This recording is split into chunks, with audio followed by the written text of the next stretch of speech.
It's nice to see all of you on such a wonderful autumn day, although I think winter is a little in the air today. And we are in for a treat today. As a student of U.S. history and a teacher of U.S. history, I am very excited personally about today's performance. I'm introduce myself. I'm Judy Greensman. I'm on the Richter Arts Board, and I am here to welcome you officially today to our introduction to a little Danbury history, and especially some musical history around Danbury's most famous musical son, Charles Ives. And I want to tell you at the end of the program, I hope you'll take time to maybe chat with the performers and see if there's anything else you'd like to find out about Charles Ives. And thank you all for being here. And I'm going to ask, there's somebody who's going to introduce herself and tell you about our musicians today. Thank you. Good afternoon, everybody. And welcome to the Richter House. My name is Gloria, and I'm I'm a member of the board as well. I have the pleasure to be part of this organization. In the name of the Richter Association for the Arts, receive all of you, each one of you, our recognition for your support during each season. This organization relies on the work of all of our active members, as well as the volunteers, and your valuable support. Today we are congregated to enjoy the concert of American music in a very special way that, as Judy said, we will be enjoying something really special, a legacy that Richard Ives has made to his country, America. And I will present a little bit, a short form of each of the musicians and members that are going to do this show, this presentation. The first one, Gabriela Mikova Johnson, mezzo-soprano. She is a native Czech Republican professional vocalist holding a combined degree in vocal music and music education. Her Czech and European performance includes presentations through Spain, Portugal, Austria, Germany, Belgium, and the Netherlands. Her New York career includes 2 consecutive years as a soprano soloist in Gordon Stewart's production of Handel's Messiah. Stephen Paul Johnson is an actor who has performed in regional theaters throughout the country and around the world. Cantu, the tenor, has worked most recently with opera companies around the Rockland County area in productions of La Bohème and Cavalleria Rusticana, as well as participating in a wide variety of concerts throughout these years. Susan Brown, the pianist, completed her third music degree in vocal accompanying from Manhattan School of Music in 2014 and settled permanently in Hudson Valley. She performs a wide variety of music, but classic art song is her passion. Susan has played collaborative recitals at a number of universities, including Alma College, Western Michigan University, Vanderbilt, Marist, Belmont, Indiana, Vassar College, Manhattan School of Music, and Sunny New Paltz. Enjoy the show.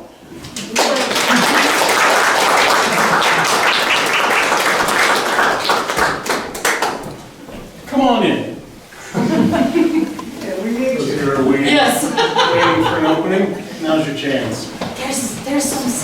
Yeah, there's some seats Please, here. don't sit on the stairs. And you can come right down. It's easier to get to those seats over there if you come right on down the front there. Don't be shy. Huh. Yes, so as Gloria said, my name is Stephen Paul Johnson, and I'm very pleased to welcome you to our concert today, Americana, a concert of American music featuring especially the works of Danbury's native son and, since 1991, Connecticut's official composer, Charles Ives. And we just celebrated his 150th birthday 1 week ago on the 20th of October. He was born here in Danbury on that date in 1874 to a very prominent local family that was descended from some of the original colonists of Connecticut. They were very active in the progressive social events of their time, including the abolition movement. Oh, before I get any further into my introductory remarks, I should ask that everybody take their cell phones and silence them. And I'm going to do the same thing myself, because it is a concert. And although Ives was very progressive in his compositions, I don't think he wrote anything for electronic devices. Well, I think he would have, though. He definitely would have. Ives' father was a musician, taught music, and actually conducted several bands, including one that was in the U.S. Army during the American Civil War. And as a young boy, Ives would sit in the middle of a park in Danbury and listen to his father's band rehearsing at one end of the park, while a rival band at the other end of the park was also rehearsing. So he was getting the sounds coming from both directions, a not always melodic combination of sound, and I believe that that must have heavily influenced his later compositional tastes. I think we can safely say that Charles Ives' music was definitely ahead of his time. In fact, no less a person than Igor Stravinsky said of him in 1966, Ives was exploring the 1960s during the heyday of Strauss and Debussy. Polytonality, atonality, tone clusters, perspectivistic effects, I don't even know what that is, chance, statistical composition, permutation, add-apart, practical joke, and improvisatory music. These were Ives' discoveries a half-century ago, as he quietly set about devouring the contemporary cake before the rest of us even found a seat at the table. That's how far ahead of his own time he was. When I first heard his work as an undergraduate in college, the thing I was most aware of in it was its dissonance, which of course became a hallmark of a lot of 20th century music after him. But he was not an influencer. Other people were not copying Charles Ives because most of his work was not performed until much later after its composition. He attended Yale between 1894 and 1898 and afterwards entered the insurance business. Connecticut's kind of the capital of the insurance industry. Makes sense. He became an actuary and then he went in as a partner in his own firm. And so he was important in the insurance business. He didn't have to rely on composition, musical composition for his income, his livelihood. That may be why Arnold Schoenberg, whose musical style seems to have been anticipated by Ives, wrote about him in 1944, maybe a little bit enviously. There is a great man living in this country, a composer. He has solved the problem how to preserve one's self-esteem and to learn. He responds to negligence by contempt. He is not forced to accept praise or blame. His name is Ives. Now, he suffered several heart events, I'll call them. He called them attacks throughout his life, although medical experts say since there was no accompanying pain, it was just palpitations, they wouldn't call them heart attacks. But they affected him significantly. His first one, I would have to say, his most prolific period of composition was between the first of these events in 1907 and a later one that happened in 1918. He did an awful lot of composing in that period. Then after the 1918 event, his composing dropped off until in 1927, a very sad event occurred. His wife described it. He came down the stairs one day in tears, saying, nothing makes sense to me anymore, meaning the sounds. And he had to abandon composing. So anyway, that's what happened to his creative period of composing music. It just sort of dropped off. Then gradually throughout the 20th century, more and more composers discovered his work and he became more valued in later life. He published his works in 1922 in something simply called 114 Songs. That was the title of the collection. And many of the songs that you'll hear from us today are taken from that collection. So the first batch of songs we'll do includes 3 songs from that collection. The first one called Down East, which usually refers to Maine. Songs My Mother Taught Me. Now, interesting story about that. In 1880, Czech composer Antonín Dvořák had set this poem by Adolf Hajduk to music. 15 years later, Ives set the same poem to music, only in an English translation, and dedicated it to his own mother. Whether he was aware of Dvořák's version, I don't know. I know Dvořák was running the New York Philharmonic in the 1890s. Maybe he heard a performance of it down there. Who knows? And then the Two Little Flowers is a third song from Ives in this first cluster.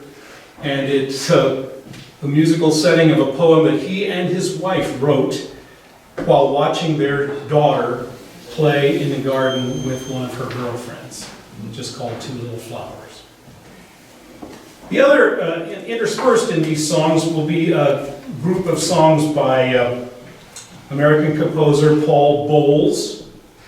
He was not only a composer, he was also an author. He had a hit novel in 1949 called The Sheltering Sky. But he was friends with Tennessee Williams, famous playwright. And Williams published a collection of his poems in 1956 called In the Winter of Cities. And in that collection is a group called Blue Mountain Ballads, a collection of 4 verses that Bowles set to music. So that'll also be in this first grouping. All right? Enjoy.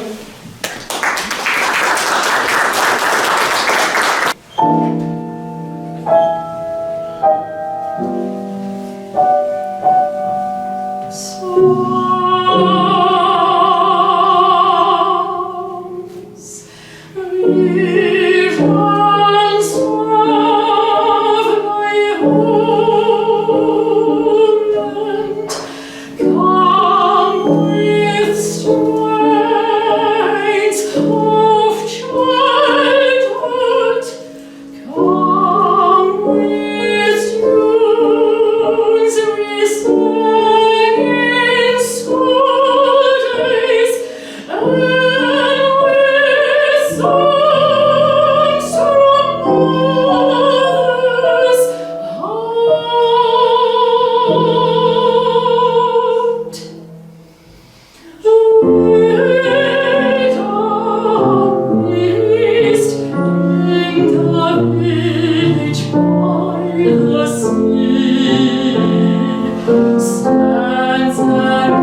the mercantile store. Now the clock ticks up by my single bed, while the moon looks down at my sleepless head.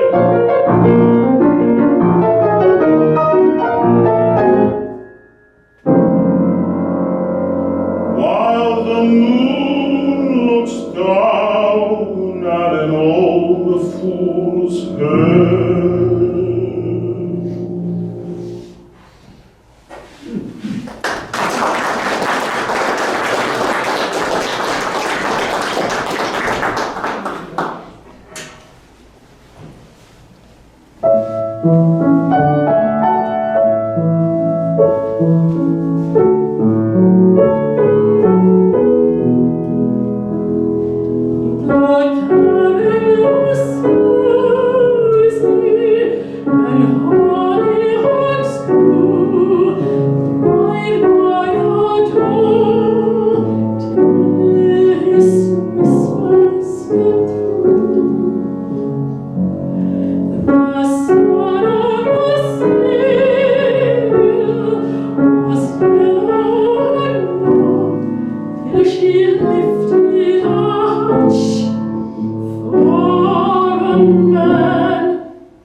first song of our next block, which derives from the African American spiritual tradition of American music. Steal Away to Jesus, arranged by Roland Carter. The text was written by the same person who wrote Swing Low, Sweet Chariot, which probably many people are familiar with. The next song's in the same block, I Feel the Spirit Moving, arranged by Mark Hayes, is a mashup of Old Time Religion and Every Time I Feel the Spirit, right. Next is, I guess, an original composition by John Sacco, Brother Will, Brother John. Another arrangement of a spiritual, City Called Heaven by Paul Johnson. And lastly, Toccata from Cantata by John Carter, first line of which is Ride On, King Jesus.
You're probably thinking, how do we follow that? I don't know if I can. Different mode.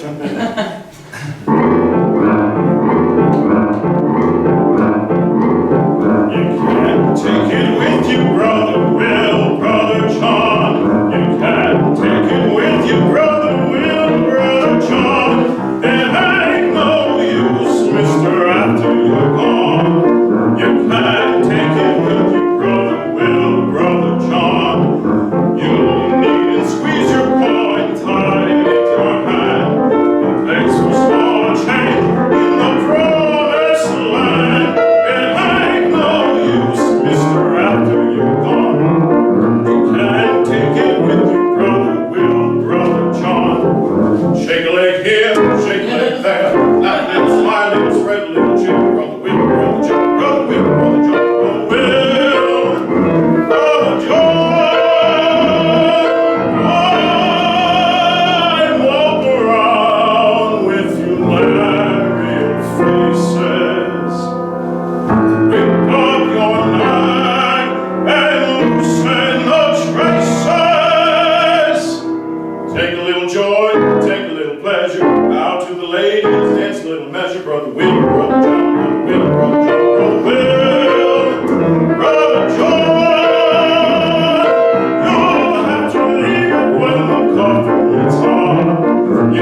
in sin.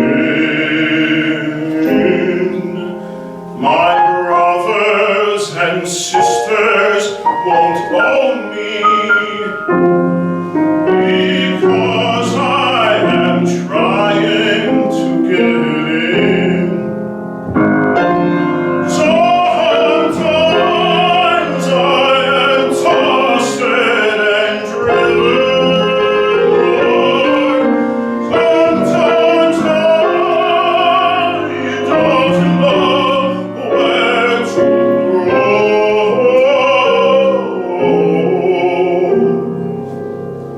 I've heard of a city called heaven.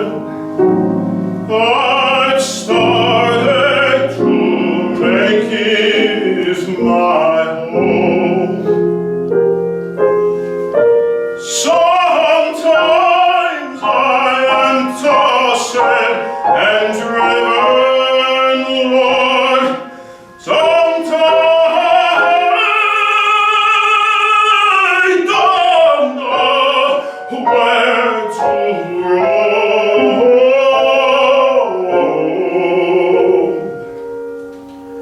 I heard of a city called heaven. I've started to make it my home.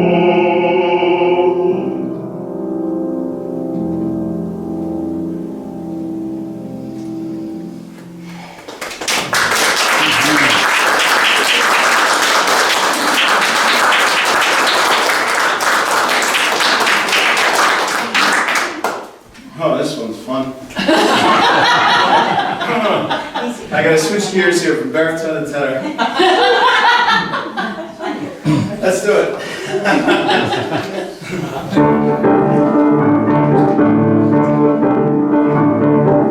Ride on, King Jesus, no man can hinder me. Ride on, King Jesus, ride on, no man can hinder me.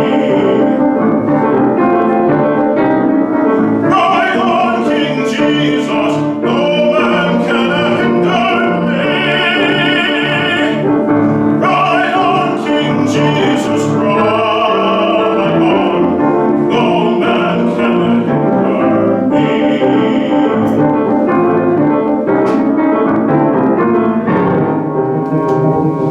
He is King of kings, He is Lord of lords. Jesus Christ, first and last, no man works like Him. King Jesus rides on milk-white horse, no man works like Him.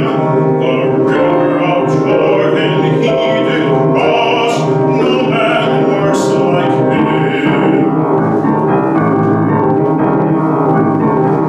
Ride on, King Jesus, no man can hinder me. Ride on, King Jesus, ride on, no man can hinder me. Ride on, King Jesus, no man can hinder me.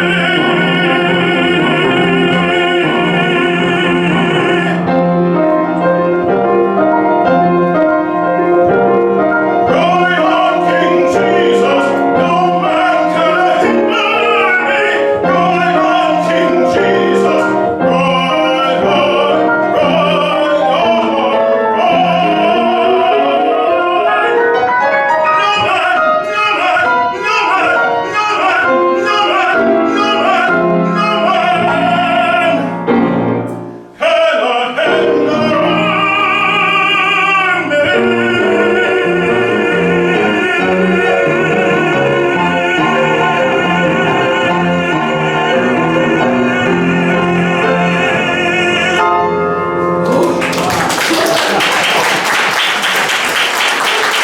Welcome back. We're going to start the second part with three pieces that I think you could roughly call patriotic themes. The first one, called Lady of the Harbor, composed by Lee Hoiby, sets to music the famous poem by Emma Lazarus that is on the Statue of Liberty in New York Harbor. Give me your tired, your poor, your huddled masses yearning to be breathe free. Then the second one will be very familiar probably to everybody, Over There by George M. Cohan. He was actually awarded a Congressional Gold Medal by Franklin Roosevelt in 1940 for that song, Over There, and You're a Grand Old Flag, which were very helpful in raising money for bonds, buying bonds in the First World War, and recruiting soldiers to enlist. So they gave him a gold medal for that. And then the third one will be a piece by Charles Ives called My Native Land, which sets to music a poem by the German poet Heinrich Heine from the 1830s, I think. So, that will be the next section.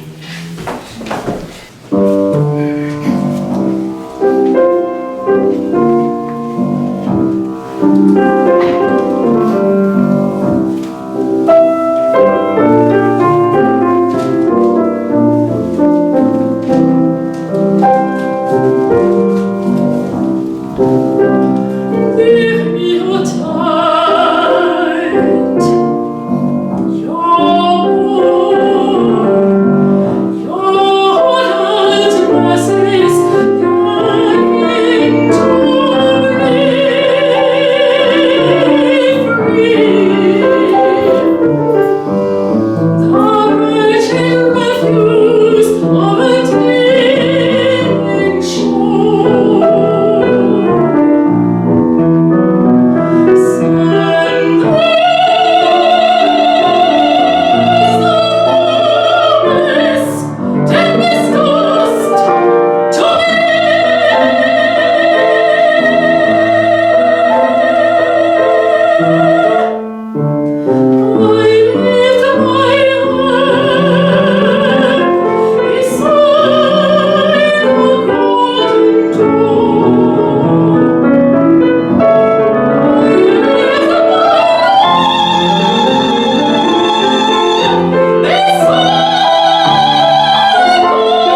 high. The old oaks raise their boughs on high. Violets greeting sings. Ah, 'tis a dream, ah, 'tis a dream. And when in distant lands I roam, my heart will wander to my home.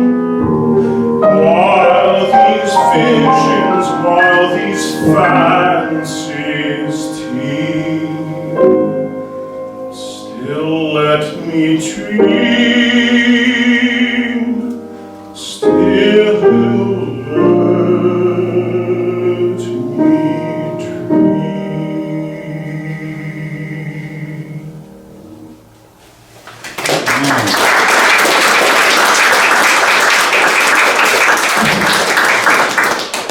Now, the next three pieces, I was hard pressed to figure out how to categorize them. The first two I would call ballads. First one called Song of Black Max, as told by the de Kooning Boys. Well, when I heard the de Kooning Boys, I thought, was that some kind of a gang? It's like, well, it's a term to refer to the abstract expressionist painters after World War II that followed Willem de Kooning. And he was Dutch, grew up in Rotterdam, studied at the academy there, and there were stories going around about a mysterious figure roaming around the city of Rotterdam, and they just knew him as Black Max. Then the next piece will be a cowboy song by Charles Ives. Bet you didn't know he ever composed one. It's a sad story about a cowboy who dies on a cattle drive because his horse falls on him. So we thought it would be good to follow that up with a song called Give a Man a Horse He Can Ride Instead of pulling. by Jeffrey O'Hara. So those are the next three songs.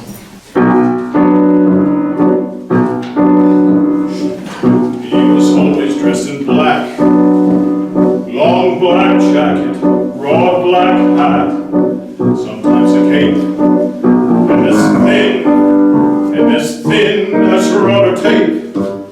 Black Max. He would raise that big black hat, pull the big shots of the town, who raised their hats right back, never knew they were bowing to Black Max. I'm talking about a night in Rotterdam, when the right night people of all the town would find what they could in the night neighborhood of Black Max. There were women in the windows with bodies for sale, dressed in curls like little girls in little dollhouse jails. When the women walked the street with the beds upon their backs, who's lifting up his bring to them? Black Max.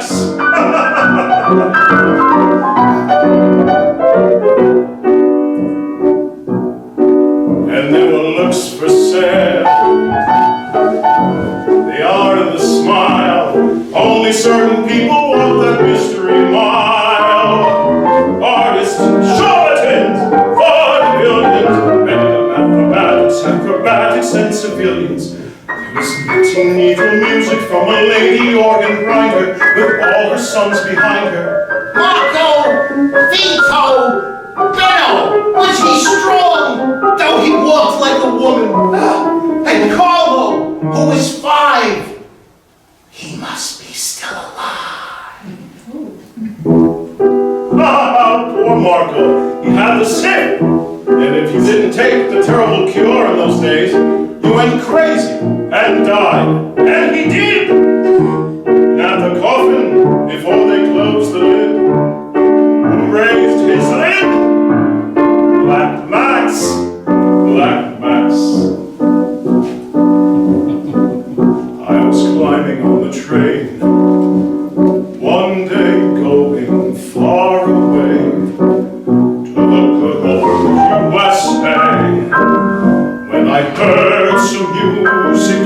beneath the tracks. Standing there beneath the bridge, long black jacket, broad black hat, playing the harmonica, one hand free, to lift that hat to me. Black Max, Black Max, Black Max.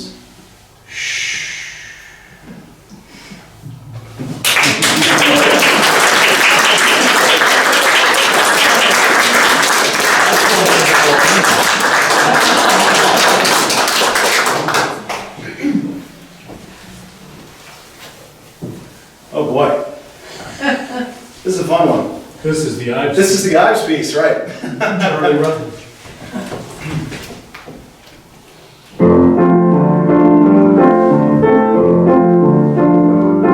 Another good cowpuncher has gone to meet his fate. I hope he'll find a resting place within the Golden Gate, the Golden Gate.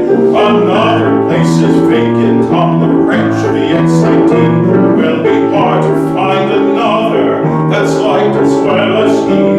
The first that died was Great White, a man both tough and brave. While Charlie Rutledge makes the third to be sent to his grave. Cause Brian Powers falling, while running after stock, cause all the spring around up, a place for him and walk. And forward one morning, on a circle through the hills, he was pale, full of glee, and free from earthly ills. But when it came to finish up the work on which he went, nothing came back from him. His time on earth was spent. 'Twas as he rode the roundup, and XIT turned back to the herd. For Charlie shoved him in again. His cutting the horse he spurred. Another turn at the moment. His horse the creature spun and turned and flew away.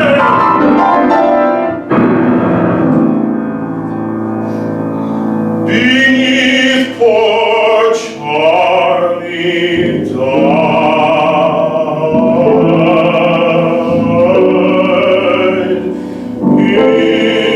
His relations in Texas, his face never more will see. But I hope he'll meet his loved ones beyond in eternity.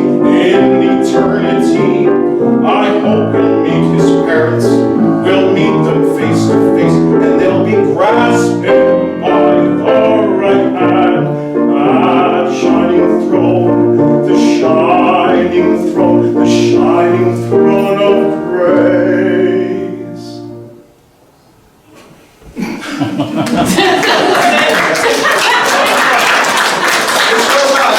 You'll never hear Gene Autry sing that.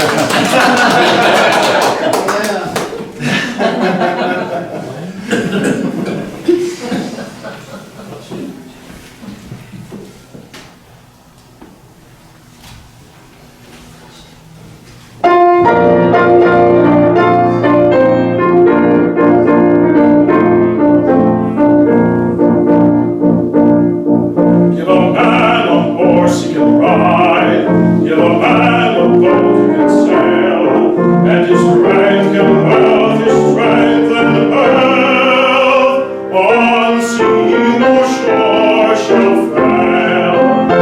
Give a man a horse he can ride, give a man a boat he can sail, and his rank and wealth, his strength and wealth, on sea nor shore shall fail.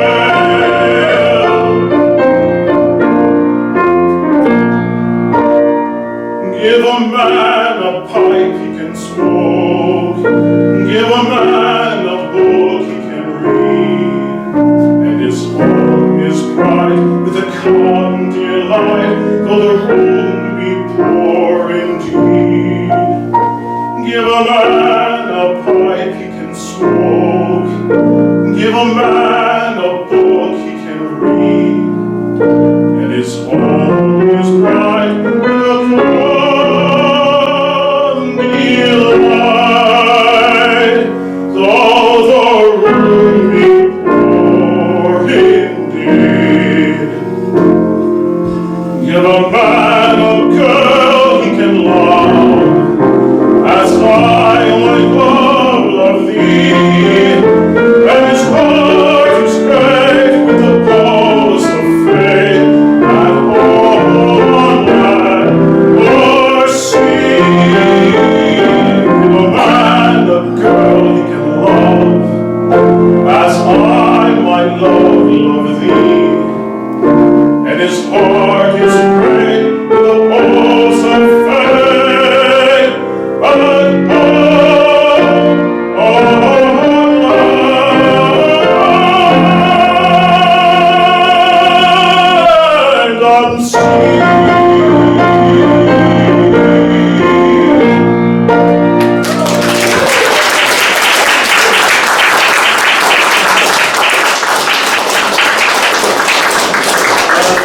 Facts about the fellow who wrote that. Jeffrey O'Hara is his name.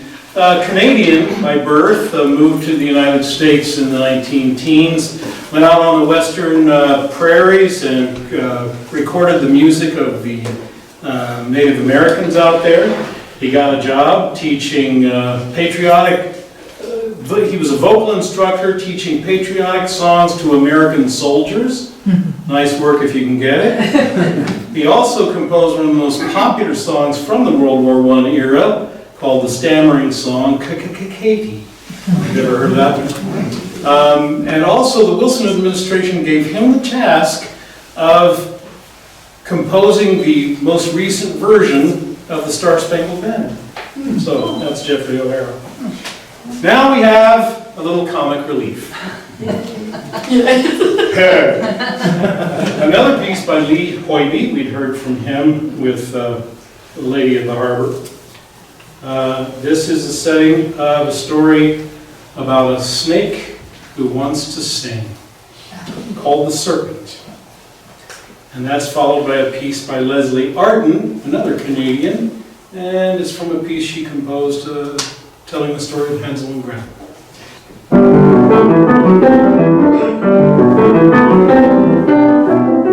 There was a serpent who had to sing. There was.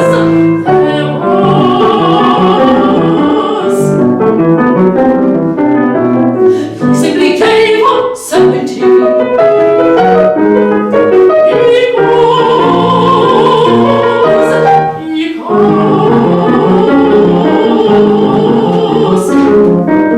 He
till the end of the next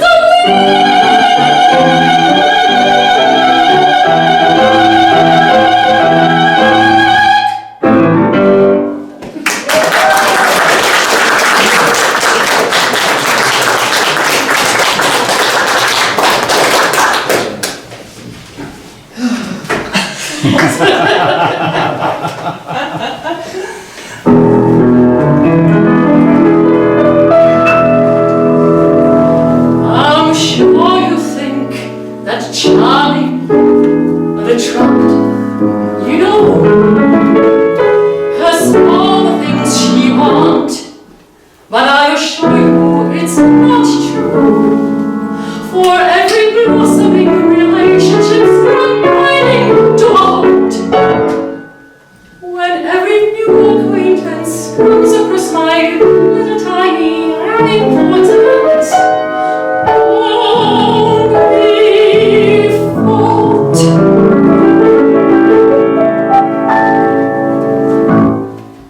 I eat children, it's true, little children like you. My mother and father, I ate children too. I know it sounds true, and it seems such a waste, but you just know you must, there's no accounting for taste. I eat children, oh yes, it's revolting, I guess, and because of this habit, my life is a mess. I try to make friends, but it just seems to fall. They feel that each meal, it's just too much to swallow. If you ask a lion to eat only honey, it turn up his nose, and he just walk away. But they go a horse, and I'm sure he says nay. Do you see what I'm trying to say? Although my soul diet consists of proteins, it isn't my choice. It's a matter of genes. I eat children, I do, in a meatloaf or stew, but nobody sees it from my point of view. It's not that I have any choice in a matter.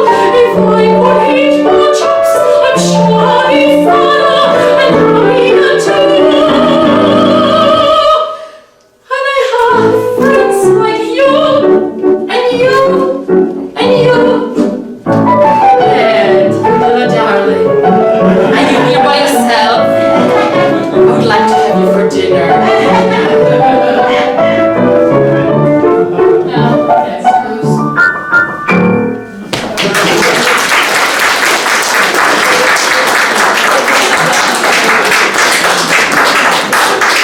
You know, that eating children song, I think I can sing that better than you. Oh, really? Yeah. I think anything you can do, I can do better. Anything you can do, I can do better. I can do anything better than you. No, you can't. Yes, I can. No, you can't. Yes, I can. No, you can't. Yes, I can. Yes, I can. Anything you can be, I can be greater. Sooner or